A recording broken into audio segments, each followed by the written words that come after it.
Monsieur Romain Lapierre, président de l'association Angoleros do Mar, qui propose des cours de capoeira à Cherbourg. Pouvez-vous me présenter l'association, s'il vous plaît? Bonjour, l'association s'appelle Angoleros do Mar et en fait elle est raffiliée à un grand groupe, le groupe fondateur Angoleros do Mar, qui lui est fondé à Itaparica, à Salvador, au Brésil. Le père fondateur c'est Maître Marcelo Angola, qui a commencé dans les années 95 à peu près, qui a formé plusieurs élèves, une dizaine d'élèves, ses premiers élèves, qui sont devenus professeurs puis contremaîtres, qui sont partis un peu partout en Europe et dans le monde, parce qu'on a même un groupe Angoleros do Mar au Japon. En Europe ils sont 4 ou 5. Groupe Angoleros do Mar, nous on est un des derniers. Groupe Angoleros do Mar est créé à Cherbourg, ça doit faire 1 an et demi qu'on est réellement Angoleros do Mar dans le titre. Nous pratiquons la capoeira du coup principalement à Cherbourg. La capoeira c'est tout un ensemble en fait, c'est culturel, c'est aussi de la danse, de la musique, apprendre le portugais, tout ça. Mais principalement c'est autour de l'activité physique qu'on exerce ici parce qu'il nous manque nos maîtres pour développer le reste. Pouvez-vous me présenter le sport en tant que tel? Le sport en tant que tel, c'est difficile à présenter sommairement. L'image globalement très souvent qui est faite, c'est une lutte déguisée en danse. C'est une forme un peu simpliste de voir la chose, mais globalement c'est ça. Après, c'est vraiment un art martial qui dans certains courants peut avoir une forme un peu plus gymnique, aérienne, à faire des sauts, des saltos, tout ça. Mais ça c'est la vision très globale et chez nous du coup on pratique plutôt de la capoeira Angola. C'est un sport qui est plus ancré au sol, plus ancré dans les mouvements. On est beaucoup plus en appui sur les mains et beaucoup plus dans la communication, dans le jeu avec le partenaire. Après c'est très physique, sans être trop physique non plus, ce qui fait souvent peur aux gens. Et ça réveille un peu les muscles, plein de muscles cachés. Quels sont les différents courants de capoeira? Il y a 2 courants principaux en réalité qui existent depuis 1930 parce que la capoeira existe depuis que l'esclavage existe quasiment. Alors, en fait en 1930 et 1940 au Brésil c'est devenu légal parce que il faut savoir que la capoeira était interdite au Brésil, c'était les mauvais garçons, c'était interdit par la loi, on était punis, mis en prison, battus et pire encore. Et en fait en 1930-1940 les pouvoirs politiques se sont dit que finalement c'était aussi l'héritage brésilien, il serait bien de l'instaurer sous une forme plus correcte pour la nation. Donc depuis 1930-1940 s'est formé 2 grands courants. En 1930 il y a eu la capoeira régionale, la première forme institutionnalisée, mais qui aux yeux de certains vieux maîtres perdait un peu leur essence fondamentale de la capoeira. Après il n'y a pas de vérité absolue dans la capoeira, donc c'est toujours à prendre entre guillemets tout ce qu'on raconte sur la capoeira. Donc il y a le premier courant capoeira régionale, mais qui a eu quelques dissidences et tout ça, donc c'est créé un deuxième courant principal qui est la capoeira Angola par Mestre Pastinha notamment à partir de 1940 jusqu'à 1950 parce que ça a été difficile d'instaurer quelque chose de nouveau qui se disait plus proche de la vérité alors que quelque chose d'autre existait depuis 10 ans. Mais voilà, globalement ces 2 courants là, après comme c'est un sport qui est tout le temps en évolution, dont on ne connaît pas exactement l'origine, il y a toujours d'autres petits courants qui surgissent, qui prétendent être la vérité, mais après au final c'est toujours un peu la même chose, puis finalement tout le monde se regroupe un petit peu. Vous ne savez pas exactement quelle est l'origine de la capoeira?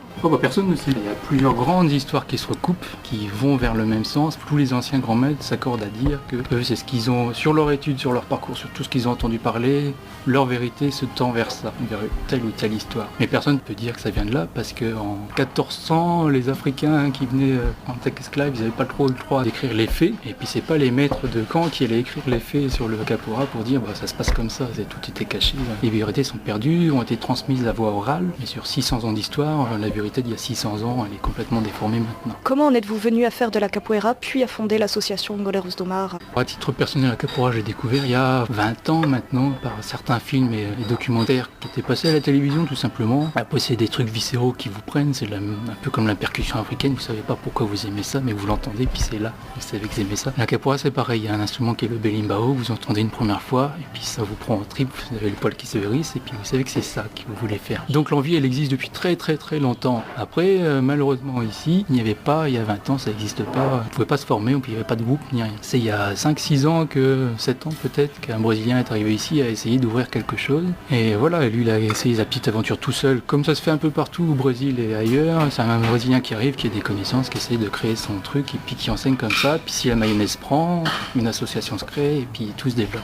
Alors il y a eu un premier qui était venu, qui a posé des bases, mais qui est parti pour diverses raisons. Entre-temps, l'association a été créée. Moi, j'étais parti à l'étranger pour diverses raisons aussi, mais du coup, c'est là que j'ai pu apprendre la capoeira un peu plus. Et en rentrant, il s'est avéré que j'étais celui qui avait le plus de bagages pour continuer la capoeira. Alors j'ai encadré des cours, je précise bien encadré, parce que j'ai aucunement la prétention d'être professeur encore à ce jour. Et du coup, j'ai encadré pour que les gens qui veulent s'initier à la capoeira puissent apprendre les bases comme ça. Alors le hasard de la vie a fait que, en allant chercher à droite à gauche pour se former à la capoeira. On a rencontré un Brésilien qui est rentré du Brésil, qui a exercé en France depuis quelques années sur l'île et qui est arrivé à Rennes, comme ça, voir un pote à lui qui lui exerce aussi à Rennes. Et il s'avère que sa femme était cherbourgeoise. Donc il est monté venir nous voir à Cherbourg. On lui a fait, viens nous enseigner, tant que t'es là, enseigne-nous ce que tu sais. Puis finalement, il a repris les rênes de l'association, il a enseigné la capoeira Angola, qui lui était formé donc par le maître Marcelo Angola depuis 15-20 ans. Donc il a monté le truc ici pendant 6 mois. Puis au bout de 6 mois, raison professionnelle oblige, il est reparti encore. Donc on a encore perdu notre professeur. Mais du coup là, j'ai été formé, j'avais mis 1 an de capoeira au Canada, puis 1 an de formation un peu disparate, puis 6 mois avec lui, plus des contacts avec tous les professeurs du groupe Angolais Rosumar. Comme ils sont nombreux en France et en Europe, ça nous permet d'avoir de bases un peu plus correctes, cohérentes. Donc on a pu commencer à basculer réellement vers l'association Angolais Rosumar à partir de ce moment-là. Est-ce que la capoeira est un sport répandu au Brésil? Très répandu, c'est même du patrimoine national maintenant. C'est plus répandu que le football et tout le monde fait de la capoeira, je crois, plus ou moins directement, plus ou moins en reconnaissant pratiquer la capoeira, mais j'ai pas encore rencontré de Brésiliens qui soient pas capables de jouer un tout petit peu la musique, de faire les mouvements de base. Ils ont tous vu ça en jouant. Comme ici, on joue au football quand on est gamin à la maternelle, là-bas ils font de la capoeira, probablement presque tous, quoi. Quel est le nombre de pratiquants au sein de l'association et pouvez-vous me donner une fourchette d'âge? Alors, le nombre de pratiquants, ça varie tout au long de l'année. On commence souvent sur 20 à 30 adhérents. C'est joli, ça fait plaisir, on a envie d'essayer. Après, ça devient un peu plus difficile, alors c'est à prendre à mesurer ces mots-là, parce que ça devient difficile si on vient une fois tous les 3 semaines. Là, on se retrouve à une quinzaine, entre 10 et 15 adhérents, mais du coup à un niveau un peu plus conséquent, parce que tout le monde a suivi. Après, c'est un sport assez méconnu, alors on sait pas trop à quoi s'attendre, on vient essayer en début d'année, c'est pour ça qu'on est souvent nombreux. Et puis ça s'écrème. La fourchette d'âge, c'est tous âges.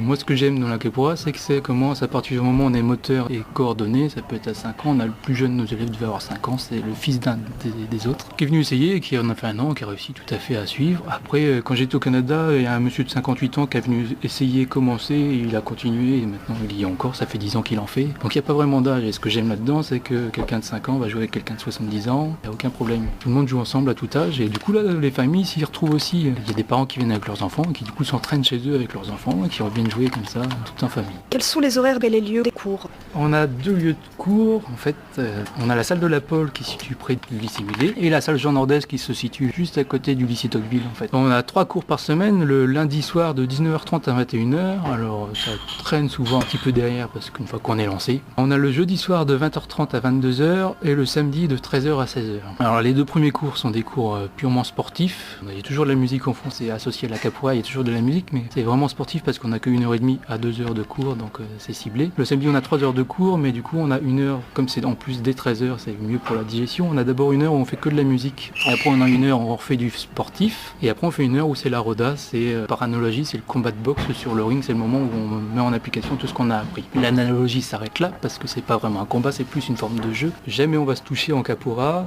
sauf une fois que ça commence à monter, mais dans tous les cas ça reste contrôlé. Ça reste 2 amis qui jouent ensemble, donc on n'est pas là pour se faire mal. Mais bon, après fondamentalement, ça reste un art martial. Si on voulait que ça touche, on pourrait faire toucher. En fait, à la différence de la boxe, la capoeira, on évite le contact physique. C'est tout relatif, on évite le contact physique violent qui va chercher à faire mal, parce qu'après on a du balayage, on a des portées, on peut faire tomber les gens, mais ça reste toujours dans le sens du jeu, à tel point que bien souvent on va juste montrer qu'on aurait pu faire tomber et on ne fait pas tomber pour que le jeu continue, parce que si on met quelqu'un par terre, la sauce monte, il devient plus nerveux, et puis du coup le jeu devient moins joli, et puis on s'amuse plus, ça finit par être très sec et moins agréable à jouer, c'est pas ce qu'on cherche au quotidien. Avez-vous prévu des démonstrations courant 2015? Ça arrive, les démonstrations la plupart arrivent spontanément, là quand les beaux jeux vont revenir, on va essayer de jouer spontanément sur le marché et aux endroits un peu sympathiques de Cherbourg et aux alentours. Le plus gros événement démonstration qu'on puisse avoir, ça va être fin juin. On a déjà organisé ça l'année dernière, on essaie de le rééditer cette année. En fait, on organise un festival de capoeira sur 2 jours. Principalement, c'est pour nous à pratiquer entre nous avec les gens de la région. Ça s'étend jusque Rennes, Paris, Lille. On fait venir des professeurs d'un peu partout et puis ces 2 jours, on fait de la capoeira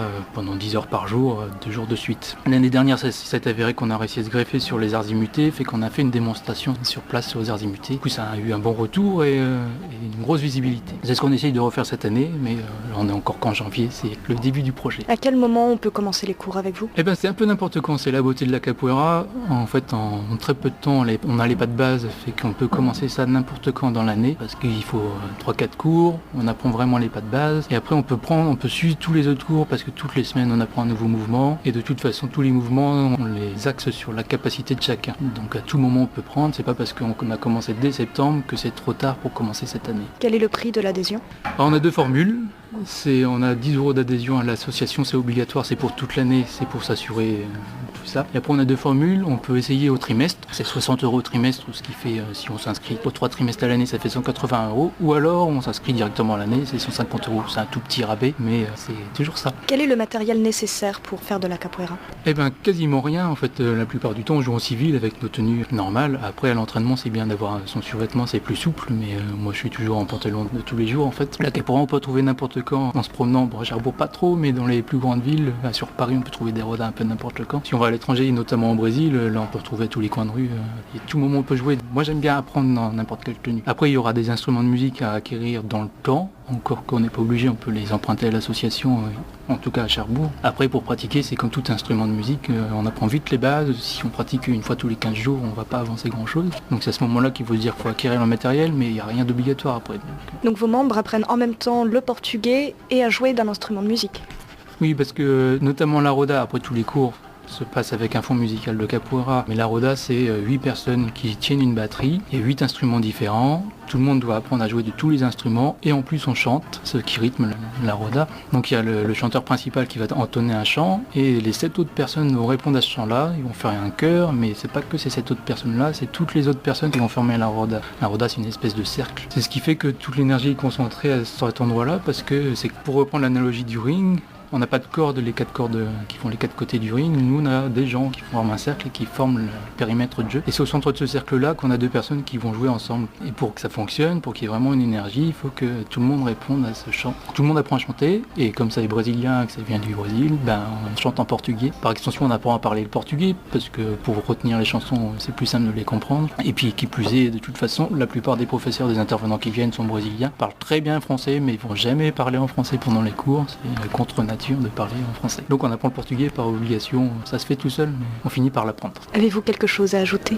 Là tout de suite non, pas vraiment. Venez essayer, c'est tout ce que je peux vous dire. Venez essayer, faites-vous une vraie idée. A priori ça paraît compliqué, on a toujours l'impression qu'il faut être très souple, très fort, très tout ça. Il faut juste venir essayer. La plupart du temps, nous on a des élèves qui se disent qu'ils vont essayer à 1 mois, puis on va jamais revenir, c'est pas pour eux. Finalement ils essayent à moi, ils se disent qu'ils vont s'inscrire au trimestre, et ils font 2 semaines de plus, ils s'inscrivent directement à l'année. Parce qu'en dehors du sport, c'est aussi une cohésion de groupe, on fait plein de sorties un peu partout, on voyage beaucoup, donc voilà, finalement pour quelqu'un qui avait rien à ajouter, c'est pas si mal. Venez essayer, vous serez vite séduit probablement, et puis on s'amuse bien.